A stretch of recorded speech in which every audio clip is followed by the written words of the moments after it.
I allowed my brother's pregnant girlfriend to move in temporarily after the baby was born. Can you imagine being told by your own parents that you're cold for expecting your brother's pregnant girlfriend to eventually move out of your house?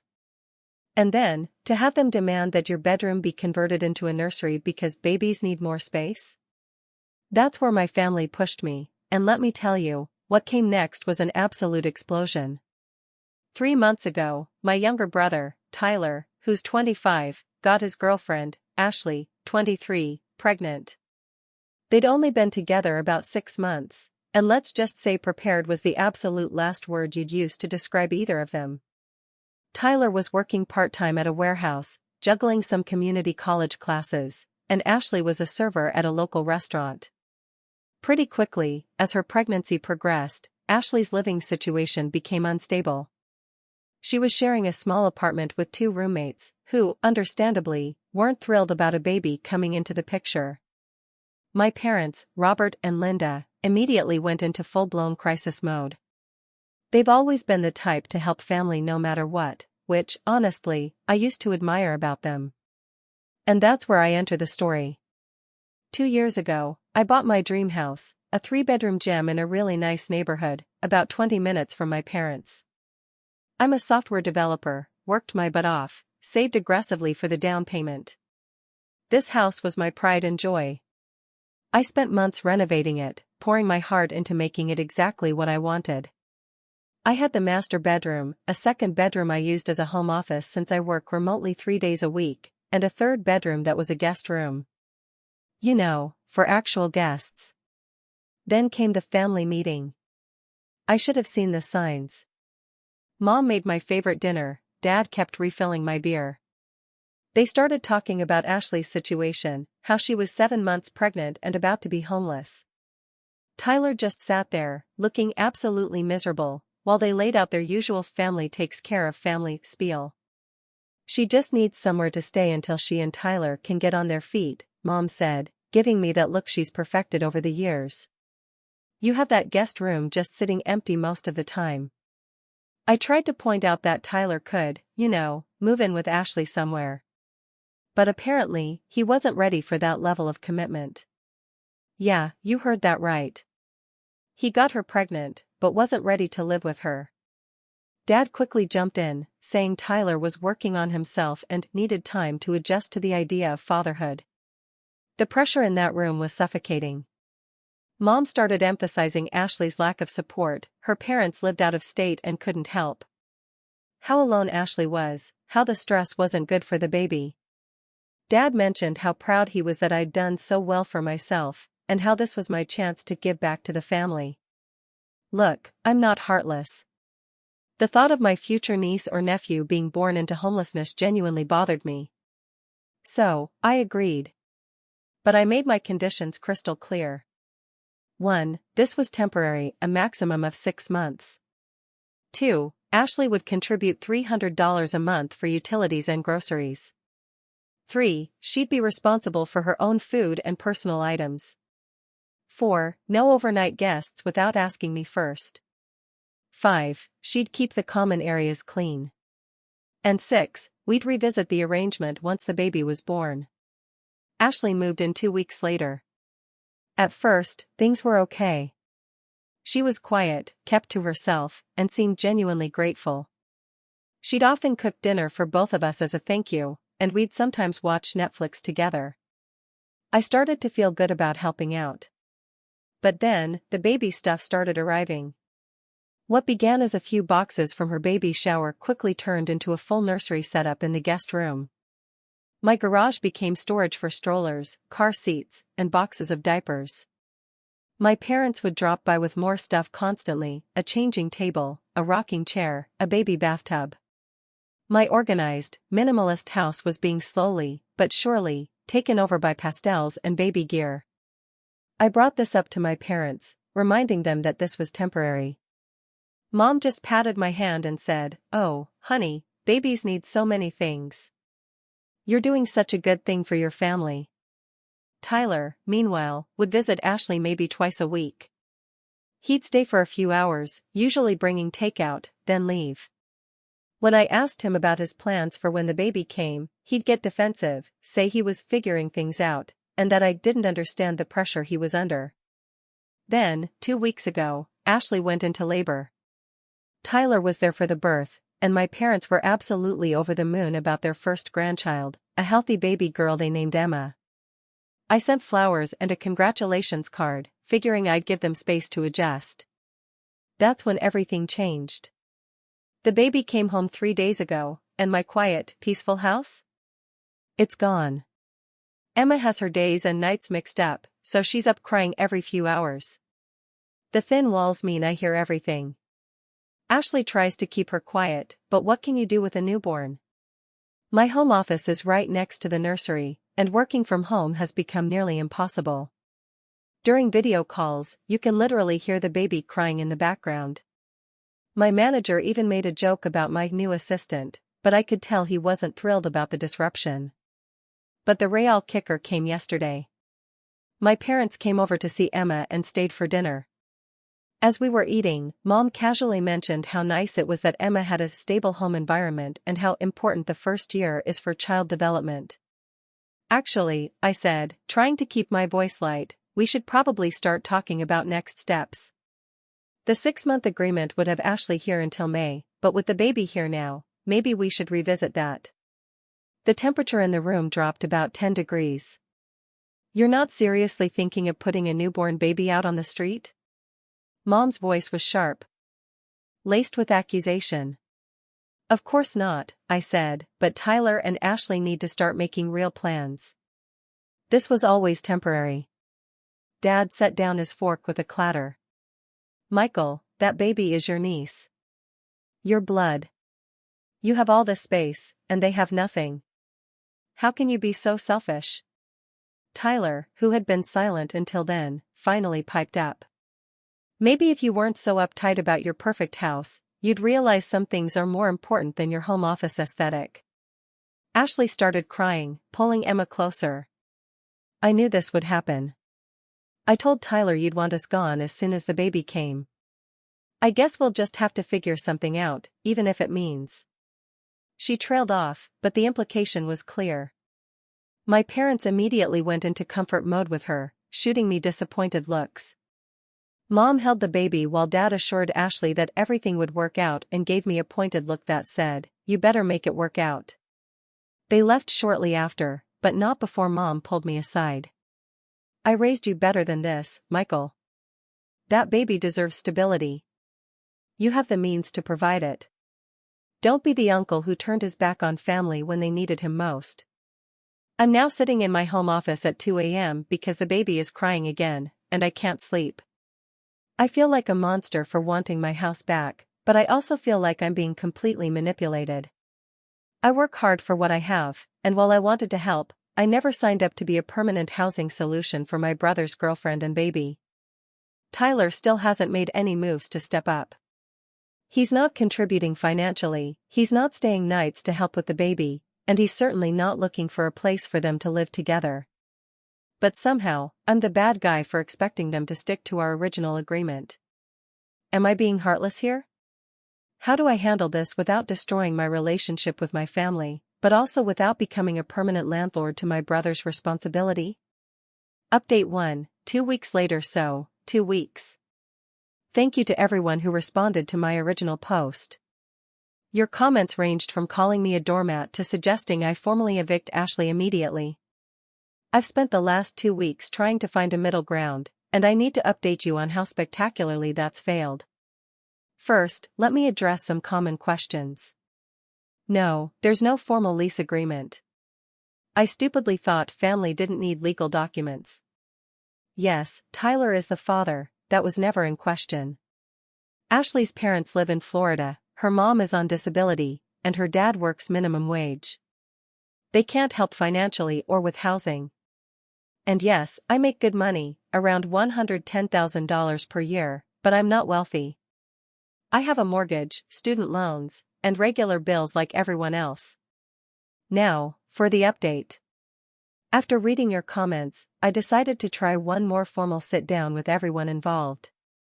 I invited my parents, Tyler, and Ashley to a family meeting at my house. I prepared talking points, printed out resources for affordable housing in our area, and even found several programs specifically designed to help young parents. Tyler didn't show up.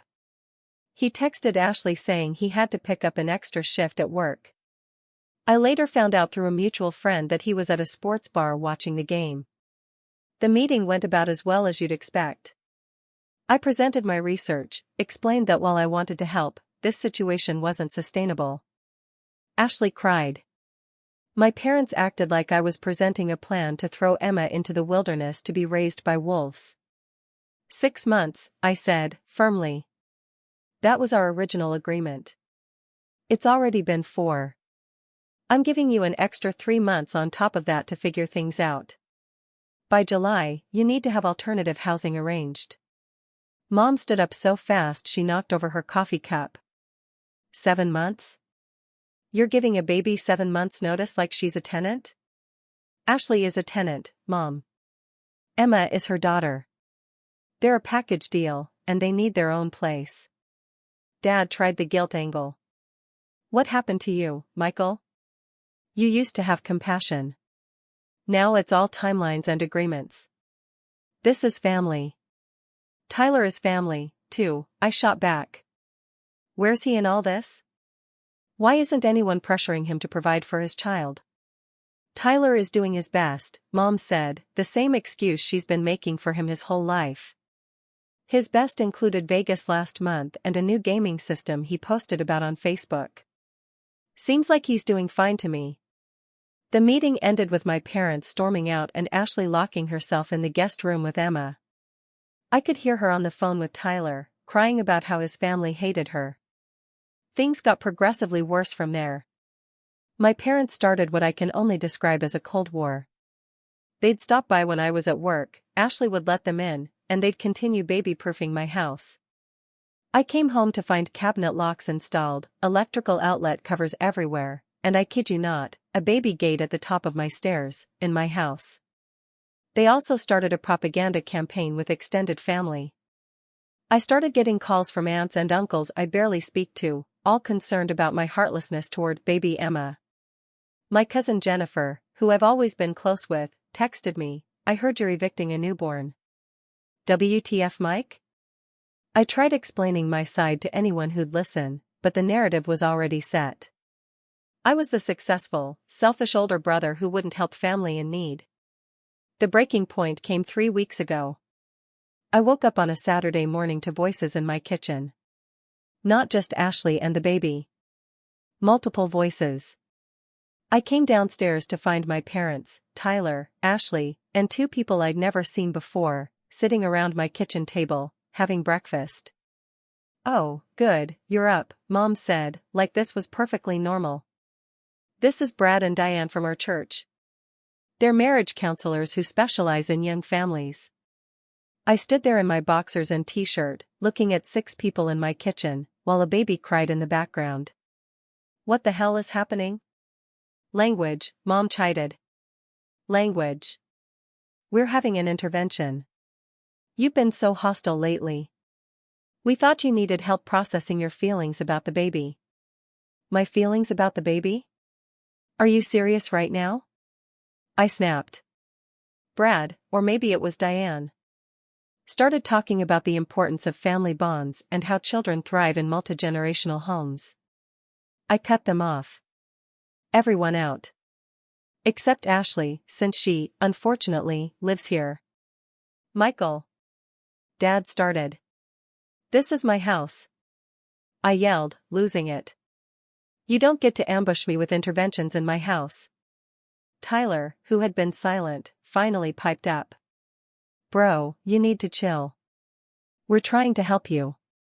Help me? I was seeing red. You knocked up your girlfriend, refused to support her, dumped her in my house, and somehow I need help? I'm not ready to be a full-time dad, he whined, as if that was a valid excuse. Then you should have worn a condom. I snapped. Everyone gasped like I'd said something horrific. Brad and Diane quickly excused themselves. My parents followed, but not before Mom delivered her parting shot. I don't even recognize you anymore, Michael. That night, I made a decision. I called my company's HR department and asked about remote work options from other locations. Turns out, as long as I'm in the same time zone, they don't care where I work from. I also called a real estate agent.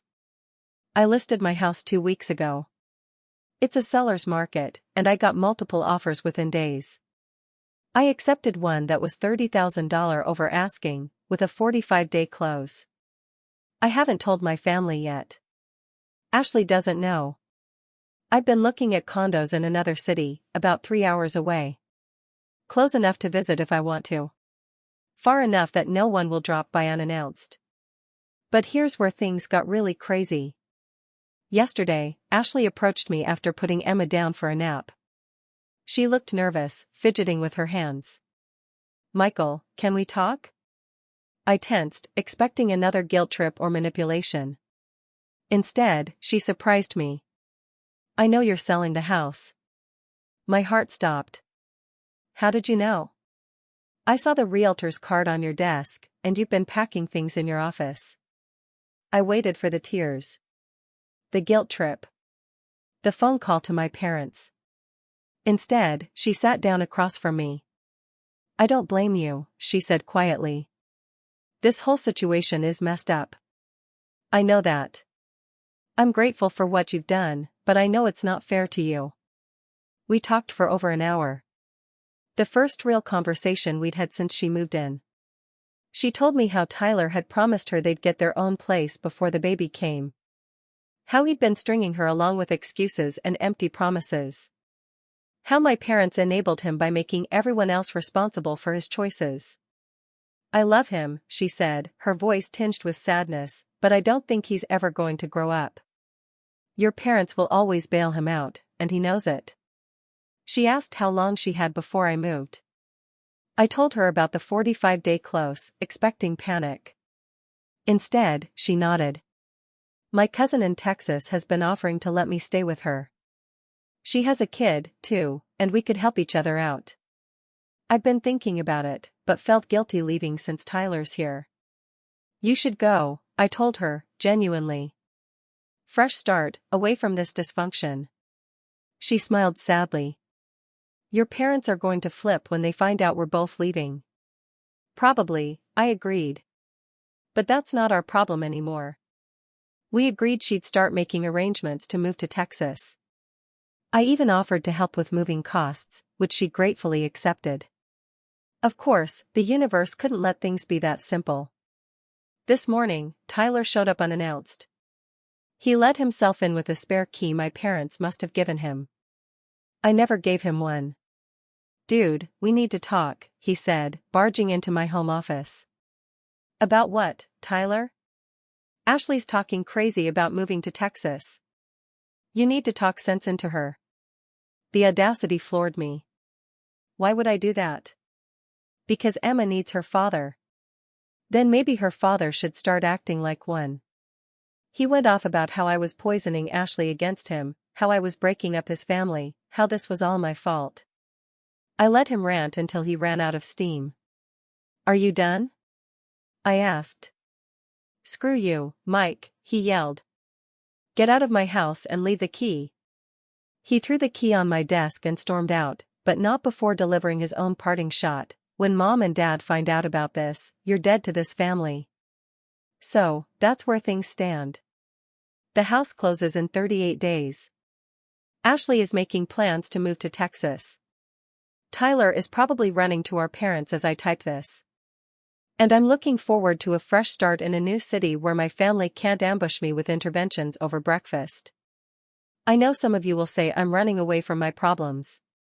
Maybe I am. But sometimes, when your family refuses to respect your boundaries, distance is the only solution. I'll update once more after the move, but honestly, I'm looking forward to this chapter of my life being over. I've learned a lot about boundaries, family manipulation, and the importance of legal agreements, even with family, especially with family. To those of you in similar situations, you're not obligated to set yourself on fire to keep other people warm, even if those people share your DNA. Final update, 3 months later. Hey everyone, I know it's been a while since my last update, and I've gotten a lot of DMs asking how things turned out. I'm finally in a place, literally and emotionally, where I can share the conclusion to this saga. When I last posted, I had just listed my house for sale, and Ashley was making plans to move to Texas with Emma. Tyler had stormed out after learning about our plans, and I was bracing for the inevitable family explosion. I didn't have to wait long. That evening, my phone started blowing up. Calls, texts, voicemails, from my parents, Tyler, aunts, uncles, cousins, family members I hadn't spoken to in years. I calmly turned off my phone and went to bed. The next morning, I had 47 missed calls and over 100 text messages. The doorbell rang at 7 a.m., then 7:15, then 7:30. I looked out my bedroom window to see my parents' car in the driveway, and my mom standing on the porch. I didn't answer. They came back that evening with Tyler. I watched from my security camera app as they tried their keys, which I had changed the locks that afternoon, rang the doorbell repeatedly, and eventually left after Mom slipped a note under the door. The note was exactly what you'd expect. Michael, we're devastated by your selfishness. Selling your house to abandon your family is a new low. Even for you. We raised you better than this. You're breaking our hearts and destroying Emma's chance at a stable home. We pray you'll come to your senses. Love, Mom and Dad. I texted them once. I'm an adult making decisions about my own property. Please respect my privacy. The response was immediate and harsh. Dad texted, "You're a disappointment." Mom sent, "I hope you can live with yourself knowing you made a baby homeless." Tyler's was the most colorful, "You're not my brother anymore. Dead to me." The next few weeks were a blur of packing, dealing with a house sale, and dodging my family's increasingly desperate attempts to save me from myself. Mom's words, not mine. The extinction burst, thank you to the Reddit user who taught me that term, was spectacular. They called my employer, trying to convince them I was having a mental health crisis. They contacted my real estate agent, claiming the house sale was fraudulent. They showed up at my girlfriend Sarah's apartment looking for me. They started a prayer chain at their church for my lost soul. They even convinced my elderly grandmother to call me, crying about family unity. The grandmother call almost broke me. She's the sweetest woman, and hearing her cry about how I was tearing the family apart made me question everything. But then she said something that snapped me back to reality. Your mother says you're jealous of Tyler for having a baby. Jealous of Tyler for having a baby he won't take care of. That was the narrative they created to explain my irrational behavior. Meanwhile, Ashley was having her own family drama. When Tyler found out she was really planning to move to Texas, he suddenly became Father of the Year for about 48 hours. He showed up with flowers, promised to get his own apartment, swore he'd step up. Ashley, to her credit, didn't fall for it. He literally asked to borrow money for gas in the same conversation where he promised to support us, she told me. I'm done. She moved out 2 weeks before my closing date. The morning she left, we had coffee together while Emma slept. I'm sorry this all happened, she said. I never meant for it to go this far. I know, I replied. And I'm glad you're getting a fresh start. She hugged me before leaving. Your family doesn't deserve you, Michael. Don't let them make you feel guilty for having boundaries. With Ashley gone, my parents shifted into overdrive. They now had the narrative that I'd driven away both Ashley and Emma. Mom showed up at my work, security had to escort her out. Dad left voicemails about how I'd ruined Tyler's chance at being a father. The day before closing, they played their final card. They offered to buy my house for the full asking price if I'd let Tyler move in, and they'd manage it for him. I politely declined. The closing went smoothly, despite my family's attempts to interfere. I moved into a nice 2-bedroom condo in a city 3 hours away. It's smaller than my house, but it's perfect for me. There's a gym in the building, a coffee shop on the corner, and best of all, absolutely no family drama. I blocked most of my family on everything except email, just in case of actual emergencies. I stayed in touch with my cousin Jennifer, who finally understood my side after hearing the full story. "They've always babied Tyler," she told me. "Remember when he crashed 3 cars in high school and they kept buying him new ones? This is just the adult version. Through Jennifer, I've gotten some updates. Tyler is back living with our parents. He's working part-time at a vape shop and spending most of his time gaming. He posts on social media about how Ashley stole his daughter. And my parents are now raising money through their church to hire a lawyer to seek grandparent rights in Texas. They tell everyone I had a breakdown and abandoned the family. Ashley, from what I can see on social media, is thriving in Texas. She's working at a dental office. Emma is in daycare, and she seems genuinely happy. She even sent me a Christmas card, thanking me again for everything and letting me know they're doing well. As for me, I'm in therapy, working through the guilt and manipulation. My therapist says I'm a textbook case of the responsible child in a dysfunctional family system. I'm learning about boundaries and enmeshment and how being the successful one doesn't mean I have to compensate for everyone else's failures. Sarah and I are still together. She's been incredibly supportive through all of this and even helped me decorate my new place. We're taking a weekend trip next month, something I couldn't have done when my house was baby central. My work performance has improved dramatically without the constant chaos. I even got promoted last month, something my manager said was long overdue, but had been questionable when my performance was suffering. Do I have regrets? Sometimes, I miss the idea of family, the fantasy of supportive, reasonable people who respect each other. But that's not the family I have. The family I have expects me to subsidize Tyler's irresponsibility indefinitely while being grateful for the opportunity. I've learned some hard truths.